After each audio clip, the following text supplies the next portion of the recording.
వచ్చిన బడ్జెట్ మధ్యతరగతి వర్గాల వారికి కానీ చాలా రకాల వర్గాల వారికి చాలా బాగుందని అనిపిస్తుంది సార్.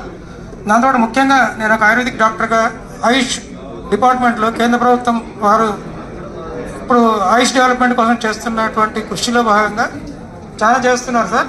ముఖ్యంగా బడ్జెట్లో యూజువల్గా చాలా సెక్టార్స్కు 12% హైక్ ఉంటే ఆయుష్ సెక్టార్కు 14.5% హైక్ ఉంది సార్ సెంట్రల్ గవర్నమెంట్లో ఇప్పుడు మన బడ్జెట్లో. ఇది హర్షణీయం సార్.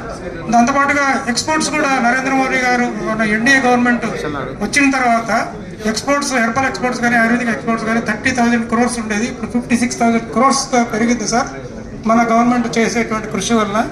ముఖ్యంగా సార్ నేషనల్ ఆయుష్ మిషన్ తరఫున మనకు చాలా ప్రోగ్రామ్స్ స్టేట్స్కు డబ్బులు ఇస్తున్నాయి, బడ్జెట్ చాలా కేటాయిస్తుంది సార్.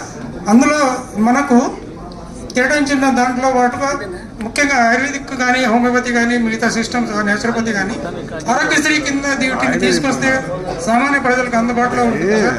చాలామంది వేరే వేరే సైడ్ ఎఫెక్ట్స్ ఇంకోటో అఫోర్డబిలిటీ దీనివల్ల అఫోర్డబిలిటీ చేయలేకపోవడం వలన ప్రైవేట్ హాస్పిటల్స్ పోవడానికి అవకాశం లేకుండా పోయింది సార్. ఆరోగ్యశ్రీ కింద మన ఆయుష్ సిస్టమ్ తీసుకొస్తే కొంచెం బాగుంటుంది సార్.